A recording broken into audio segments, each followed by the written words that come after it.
ঈদের খুশি ভাই, ঈদের খুশি। ভাবি এ কই খিচ্ছে তোরা হেসা কইরা খিচ্ছে নি? আমি কই না ভাবি মানে এমনি একটু হাতড়া লাগছিল, দাফনাটা ব্যথা করে খিচ্ছে মনে হয় বিষয়টা এরকমই। কি বলা হয় মানে স্বীকারোক্তি আসবে না, ঘটনা যাই হোক স্বীকারোক্তি আসবে না। দর্শক, ইরান ইসরায়েল যুদ্ধে নতুন আরও এক সুখবর দিতে যাচ্ছি আপনাদেরকে। যদিও খুব কাছের যেই রাষ্ট্রগুলা মিশর, জর্ডান, তারা অনেকটা বেইমানি করে বসছে, উল্টা ইরানের বিপরীত অবস্থান নিয়েছে। তবে এদের জন্য ডোজ আছে, তবে ডোজটা আগে অন্য জায়গায় আনি যে ঘটনা কি কি ঘটলো। দর্শক, ইসরায়েলের র্যামন বিমান ঘাঁটি, সেখানে যুদ্ধ বিমান থেকে শুরু করে নানান ধরনের সামরিক বিমান ইসরায়েল রাখে কেন?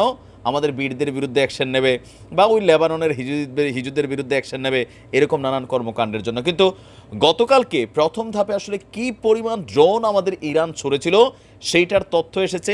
ব্যালিস্টিক ক্ষেপণাস্ত্র কী পরিমাণ চলেছিল সেইটারও তথ্য এসেছে। ইভেন এই জিনিসগুলা ইসরায়েলের অভ্যন্তরে কোথায় কোথায় পঙ্কি বাজাইছে আসুন দেখি। ইসরায়েলের র্যামন বিমান ঘাঁটিতে সরাসরি আইসা আঘাত হেনেছে ইরানের 7টি অত্যাধুনিক প্রযুক্তির ব্যালিস্টিক ক্ষেপণাস্ত্র।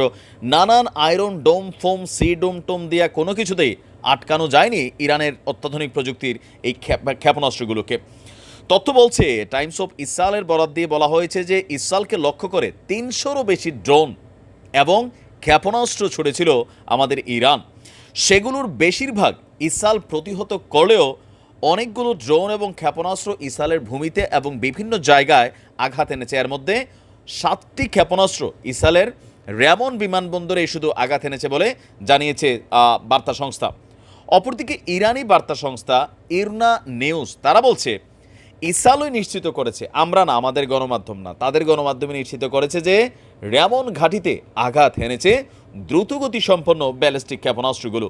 এমনকি সামাজিক যোগাযোগ মাধ্যমে কয়েকটি ভিডিও ছড়িয়ে পড়েছে। তবে এখন আবার পুরানা অনেকগুলা বীর ইসরায়েল যুদ্ধের ভিডিও কিন্তু সোশ্যাল মিডিয়াতে ভাইরাল। আমি চেষ্টা করি আপনাদেরকে সবসময় অথেন্টিক ভিডিওগুলা বা ফুটেজগুলা বা আপডেটগুলো, তো জানেন আমি সবসময় ফুটেজ দেখাইতে পারি না, কারণ এগুলোতে অনেকগুলো ঝামেলাও তৈরি হয়। ভিডিওগুলোতে দেখা যাচ্ছে র্যামন ঘাঁটিতে খুব দ্রুত গতিতে আঘাত হানছে ক্ষেপণাস্ত্র। ওই সময় ওখানে ক্ষেপণাস্ত্রগুলোর বিস্ফোরণের পর আগুনের ফুলকিও দেখা যায়। ইরানের আরেক বার্তা সংস্থা মেহের নিউজ বলছে যে ইসরায়েলিরা স্বীকার করেছে তাদের র্যামন ঘাঁটিতে সরাসরি আঘাত এনেছে এই ক্ষেপণাস্ত্রগুলো। এখন কিভাবে আসলে ফাঁকি দিল?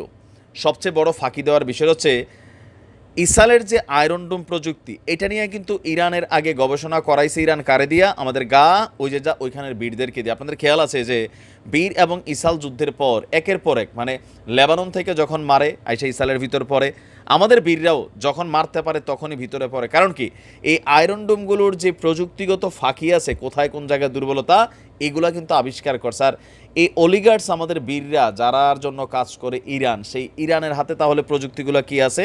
তারার কাছেও আছে। বিশ্বাস করেন 300টাই কিন্তু ইসরায়েলে এসে আঘাত হানত, যদি না জর্ডান কিছু ড্রোন নষ্ট করছে, এখানে কয়েক ডজন। পাশাপাশি আমেরিকার যে যুদ্ধজাহাজ আছে তারাও কিন্তু একটা অবস্থান নিয়ে সেখান থেকে অনেকগুলো ড্রোন ধ্বংস করছে। আর যেহেতু ইরান থেকে ইসরায়েল পর্যন্ত ড্রোনগুলো উইরে আসতে, ক্ষেপণাস্ত্রগুলো আসতে একটা সময় পেয়ে গেছে ইসরায়েল, বা তাদের আয়রন ডোম প্রযুক্তিটা সর্বোচ্চ সেট ছিল, কিন্তু এরপরেও একাধারে যেহেতু এতগুলো আসছে, সবগুলো কিন্তু প্রতিহত করতে সক্ষম হয়নি। ইসরায়েলি প্রধানমন্ত্রী নেহু বলছে যে সকল কিছুর উপযুক্ত মোক্ষম জবাব দেওয়া হবে। অপরদিকে ইরানও কিন্তু এই জবাব নেওয়ার জন্য প্রস্তুতি রেখেছে। ইরানের প্রতিরক্ষা মন্ত্রণালয় বলছে যে ইরান তার সার্বভৌমত্বকে নিশ্চিত করার জন্য